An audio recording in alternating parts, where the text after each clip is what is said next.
In Lakota, to have long hair, this is not a social statement. It's not a fashion statement. It's a spiritual thing because it has something called TUN inside of it. And TUN is like the essence of our soul. So, things that have TUN could be our clothes, our hair. It comes out through our hands too. So, like when we make something, like a shirt or food, like fried bread and wojapi and tanija, and wonderful, wonderful things like that. When you're making that, see, your tone is going in there. A part of you is going in there. And this is a really special thing. So when somebody gives you something that belongs to them, they're trusting you because part of that person's soul is in it. So they're trusting you. So, for example, when friends are moving away from each other, sometimes they will do this. They will exchange shirts or something. You can wash it. No detergent can take tune out. So, of course, wash it. Keep it clean because the tune is always going to be in there unless the owner tells it to go. Then it'll go. But it'll always be there. So it can be washed. The item can be washed. So people will do this, and this way they have a part of the other person with them in their new home. They're trusting each other. This is what best friends do. They're trusting each other with that. Because if an unhealthy energy touches it, that person who the shirt belongs to can get sick. So, for example, let's say you're living in Arizona and your best friend's moving to Hawaii, okay? So you exchange shirts. And so I don't know how many miles that is apart from each other, but it's a long ways. And let's say an unhealthy energy gets on the shirt in Arizona. Now that shirt belongs to the person who went to Hawaii. And so when the unhealthy energy touches the shirt that's in Arizona, see, that's going to make the person in Hawaii sick. You see how that works? So that's why when people trust each other with their shirts like this or whatever, it could be something else. Yeah, it doesn't have to be clothes. It could be a brush or whatever. This person is trusting the other one to take care of it, to keep it in a safe place, to watch over it. And this is a sign of the friendship continuing. So it doesn't end. It still continues. And you can take it out and talk to it. And that the other person will feel something. This is how TUN works. Now there's other ways too. There's a ceremony called Nariguluha. It's a really elegant ceremony. Nobody does that ceremony anymore. Today they only do the end part called wiping the tears. That's kind of unfortunate because I really feel they should bring the complete ceremony back because it really is a beautiful ceremony. But in that ceremony, there's another aspect to what TUN is too. So there's all kinds of things that you can talk about concerning that. But in love, when a man asks his woman, "Can you braid my hair?" Now we're assuming this is a healthy man, somebody who's emotionally and spiritually healthy, both of them, not just one, both of them. When a man asks his woman to braid his hair, this is a declaration of love. He's trusting her. He's allowing himself to be vulnerable to her because, see, her hands are touching his hair. Remember what I said, the TUN is in the hair, but it comes out of your hands too. So her TUN is mixing with his TUN in his hair. So he's allowing himself to be vulnerable in this way. So when she's doing this, see, she's also sending her love through her TUN onto his hair, and that goes inside of him. And then they do this to each other. After that, he turns around and braids her hair. It's a really beautiful concept. When you're mindful of things, and if you're a nice person, you can really influence others in a really good way.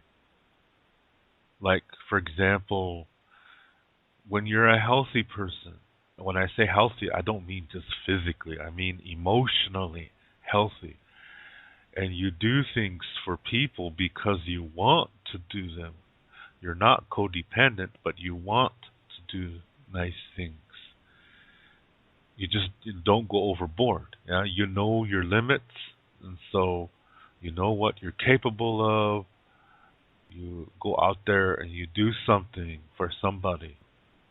That effect stays on that other person more than they think. Use yourself as an example. Let's say somebody came to you and just did something nice for you, and maybe they fixed something that was broken. I don't mean your heart either. No, I mean like say your car or maybe something on your house or something. Maybe you have a beadwork, and let's say you have a beaded necklace, okay? And then let's say that it just fell apart easy. That means that whoever made that didn't do a good job of putting it together. Because when you're doing beadwork onto leather, it has to have a certain tightness. You can't over tight it. You're not supposed to wear it really loose either. See, my mother was an expert at beadwork, and a lot of times dancers used to come to her. Powwow dancers would come to her and ask them to repair beadwork that other people did because they knew that my mother's beadwork was high quality. So sometimes well-known powwow dancers had really nice looking beadwork, but it was put together too fast. And they probably charged a lot of money for it, and it was low quality. So the tone in that necklace is not healthy because it was done not out of love, but it was done to make money. Whoever made the necklace was only wanting to make money. They didn't care about the quality. So that puts an unhealthy tone inside that necklace because it was made out of selfishness. And then it fell apart. So then this dancer would bring it to my mother, and she would say, okay, let me take a look at it, and okay, I can have this done. And she knew how long it would take to repair something. So then generally she would smudge it first because whoever made it didn't do a good job. And so that means they have a selfish tune or an unhealthy tune, and they put that unhealthy tune into that necklace. So my mother would smudge it with sage smoke to neutralize the unhealthy tone of the person who made it. And then my mother would look at it and she would see where that person made mistakes. And then she would repair it. Sometimes she might have to do the whole thing over again because the person didn't do a good job. So she memorized the design, and then she would take it totally apart and then redo the whole thing. Sometimes that happened because I saw this. When I was a little boy, I saw her doing this. Sometimes it was just a small repair. But when she worked on it, she was putting her tone inside that necklace. And so when she was done, it was healthy. It had a healthy tone. And so the dancers would come and they would pay my mother and they would just feel, gee, this even makes me feel better, they would say. When they put the necklace on, they would say that. And it's because of the tone. My mother put a healthy TUN inside that necklace that she repaired, that she fixed. And the person felt it. And so they would tell other dancers, hey, if your beadwork falls apart, take it to this lady. She's really good at it, and you're going to feel better too. See what I mean? The TUN can really affect a lot of people. And so this dancer, see, he feels or she feels better because the TUN is healthy inside the beadwork, inside the necklace, that dancer dances better. Do you see what I mean? The effect really goes a long way. When you're a healthy person and the things you do are healthy, the effect of TUN can really go a long way. And then the people who watch this dancer, they see that, wow, this dancer is really, really good. That dancer is dancing better and is making other people feel good. It's medicine. So you see, this concept of TUN is really a beautiful concept. It can really go far. Now, I've seen pictures of beadwork that if you're going to make it for yourself, so be it. But if you're making beadwork for other people, then you see, these are the things you have to be aware of. I see Germans over here making beadwork, and they don't realize that this concept of TUN is powerful. So they make their beadwork to look good, but to make themselves look good, so their energy is unhealthy. So this is the difference. When you look at some German beadwork, it looks really good, but the TUN is not good. This is why I don't advise buying beadwork made by Germans. It has nothing to do with their nationality. The reason why I say this is because these Germans who are really into native things, they don't understand this concept of TUN. They don't know about it. And so they do things more in a selfish way, in an arrogant way. And so that unhealthy energy goes into their beadwork too. And that's why I don't want to be around that. So that kind of TUN also goes far. Unhealthy TUN also travels far. So when people come around beadwork that has unhealthy TUN in it, it makes people feel bad. It almost makes you a little bit sick. So what really decides everything is the nature of the person who made it. What kind of person are they? Do they understand this concept of TUN? It's an important question. So, TUN, it can be a wonderful thing when people are emotionally healthy. Like I said earlier, when you do something nice for somebody and you are a nice person, that you are an emotionally healthy person, and you help somebody, this act of helping is leaving a TUN behind that is very healthy, and it makes people feel good. To human eyes, we can't see it, but it is there. TUN is all around. It is there. It's just that our human eyes, we can't see it, but it is there. It's all around. That's medicine. That's TUN. It really goes a long way. Some families, like say for example, they lost a family member. Let's say they have a family member who died somehow. And so the family, they're struggling with that. It's hard to let go of somebody who's died too young.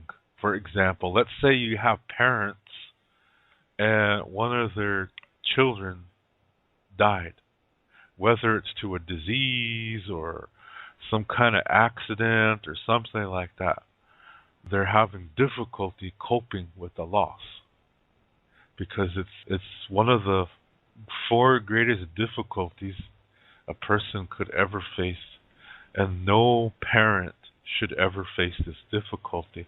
But the reality is a lot of parents do when their child dies before them. That's one of the worst difficulties a human can go through. So, what some parents do because they're having a hard time is the child's bedroom, they leave everything the way it is. Even if the bed is a little bit messed up, they don't touch it.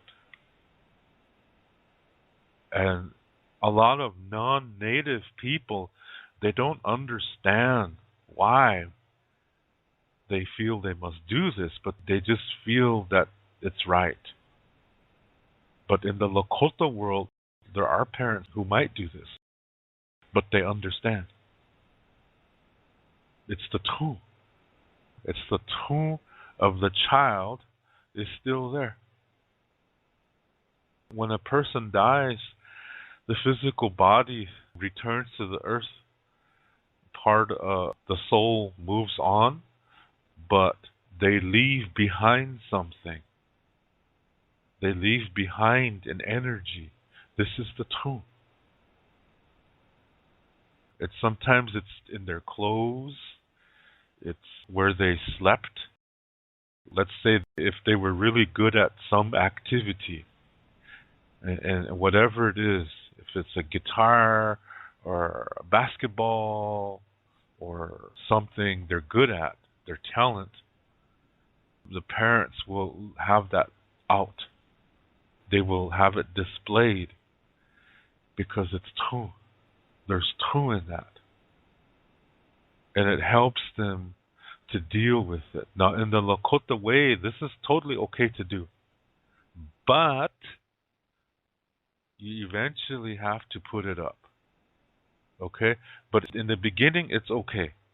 Because when something like this happens, the parents, in the Lakota way, the parents will then, or even family members or friends, they can go in there and talk to it and say whatever they feel. Like, geez, man, I really miss you. It's hard to live without you. I don't know what I'm going to do. You know, you helped me in a lot of things, and you were my best friend, or you were my brother, or, you know, whatever. You're my son or daughter. You know, whatever's in your heart, you say that because the TUN is there. It's medicine of that person who died. Especially if it's a nice person that died. It's okay to do this. But not for too long. Yeah, maybe maximum somewhere around a year. But during that year, you should be going in there as often as you can to talk. Because what you're doing is you're releasing your hurt, your sorrow. You're releasing all that. And this is helping. That TUN is actually helping to heal you. That's why it's important to talk to it, as if that person is still there. Because in a way, the person is still there. And then slowly you understand that the person is still inside you too. The memories are more than just things that you see in your mind. Memories are actually medicine too. They go deep. But it can swing the other way too. What if the person was an asshole? What if it's a man who abused his wife physically every day. That she constantly has black eyes all the time. She constantly has bruises on her body because he beats her every day. And let's say he dies for whatever reason. His tone is still there too. The unhealthy tone is still there. And this situation is different. In this one, it has to be neutralized so that his tone is totally not there anymore. Then the family can move on. Maybe it's time to move to a different place. But they need to deal with this tone first, because even if they move to a new place, guess what? The tone travels with them because they're not at peace with it. And you're not at peace with abuse from your past, that tone travels with you no matter where you go. You will attract another abuser to abuse you. Or you may become an abuser and look for a victim. This is a strange way to get revenge, but this is what people do subconsciously. They don't realize it. That's why it's so important to be emotionally healthy. That's why I'm always talking about that. It's crucial to our human existence because we're designed to communicate to each other. We're designed for love. But when we go unhealthy, we fall off the track. So we have to come to peace with it and then neutralize it. And as we come to peace with it, that helps in neutralizing that unhealthy tone that was left behind by the unhealthy person who died. So you see, it goes both ways. We have to come to peace with it, because if we don't, we're going to be trapped in an emotion and we're going to lose clarity. And we may sink further, deeper into an unhealthy lifestyle. See, this is why when you're emotionally healthy, you'll have more nice experiences, learning experiences, blessing, all of that. You'll be able to comprehend that more, and it's going to help you in your life. It's going to heal you. But some families, they don't understand this concept. So, like say for the parents whose child died, some parents, they get trapped in that emotion too, and they don't even want to change the room. So they'll have their son's bedroom looking the same way for 20, 30 years. That's unhealthy. They're not moving on. So they're still trapped in sorrow and grief. And that is an unhealthy communication. That's why I said in that situation, it's okay to leave things out like that. But they eventually have to come to peace with it. These are some aspects of tone. When you are an emotionally healthy person, some really nice things can happen because of this. And the effect can really go a long way. And it can affect other people in a nice way. You might change somebody's day for the better because of an experience you had involving healthy tone. So there's all kinds of things like this that can happen. Like I said earlier, when friends are moving away from each other, this is a really beautiful concept where they give each other something that belongs to them. And even if they're moving to different sides of the planet, they're still together physically because of the TUN. They're physically apart, but because of the TUN, they're still physically together too. And best friends trust each other. They trust each other with their TUN. They take care of that item. So in that way, they're still with them, even though they might be 10,000 miles away from each other physically. But because of TUN, they're also physically together. Like I said, the TUN, our human eyes cannot see it, but it is there. Now, quantum physicists are developing all these theories, and there's things like this, and this is what they're finding. They're scientifically proving that TUN exists. I'm serious. Yeah, this is no joke. So the quantum world it shows, it proves that it exists. But see, this is something we've always known. This is why we're very mindful in how we do something and how we say something and how we receive something. You always have to remember that it's not only is it important to give, but it's also important to receive. It's equally important to know how to receive. Because some belief systems, they will say it's better to give than to receive. And what this means is that whoever is receiving is less than the giver. That whoever is receiving is less important than the one who is giving. That is oppression. That is duality. But in the Lakota world, we do both. It's like breathing. You inhale and you exhale equally. Exhale. Inhale. Exhale. Inhale. See, you do it equally to live.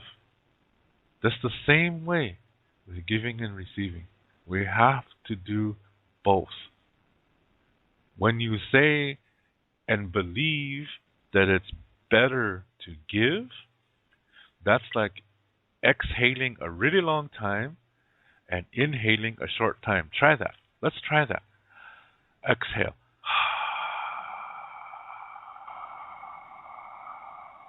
Inhale. Exhale.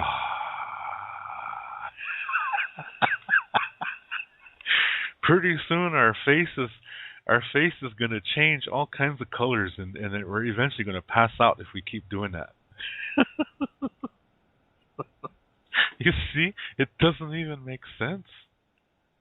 So when somebody says it's better to give than to receive, that's unhealthy. That will lead to your death, because that's the road to codependency. And that's dualistic. And that is not the road to love. That is the road to death. So, Lakota way, you do both. When somebody gives you something, you accept it. Thank you. You shake their hand. Give them a hug. I appreciate that, man. Yeah? We do both. We're supposed to do both. We are designed to give and to receive, and neither one is more important than the other. So one more time, when you place more emphasis on giving, you become dualistic. Same way for receiving. If you place more emphasis on receiving, then it becomes taking. It's still codependency, and that's unhealthy. We have to do both. Okay? And it's totally okay. When we receive something, we make somebody feel good. It's a two-way street. When we give something, it makes somebody feel good, and we feel good. It's a two-way street. Inhale, exhale. A friend from Scotland who was into Zumba, and she lives in London. And one time, several years ago, I went to visit her, and I said, "Show me this Zumba. How does that go?" I said, "I didn't even know what Zumba was. I thought Zumba was a dance. I didn't realize it's also an exercise." So she was doing all these things, and she went, "Out goes the bad air, in goes the good air. Out goes the bad air, in goes the good air."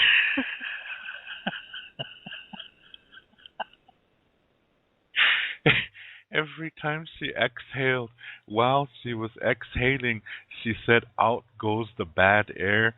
And when she inhaled, she would say, "In goes the good air."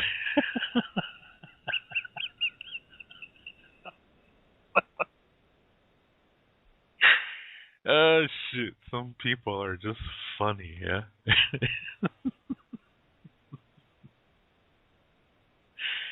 Oh, man. Having fun today.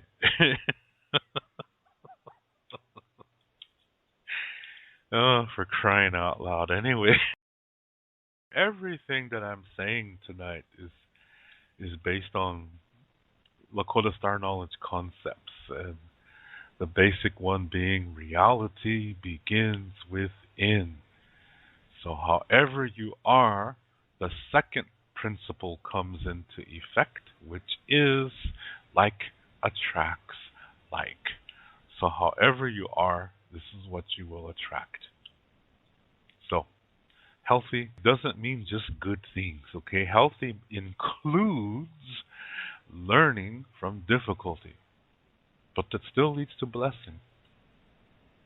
But it's difficult, but it will lead to blessing when you learn from it and make the most of it. Yeah? You have to know how to do that. Then you understand what love is. Okay? Okay. The more you do that, the less scared you'll be when the next difficulty hits.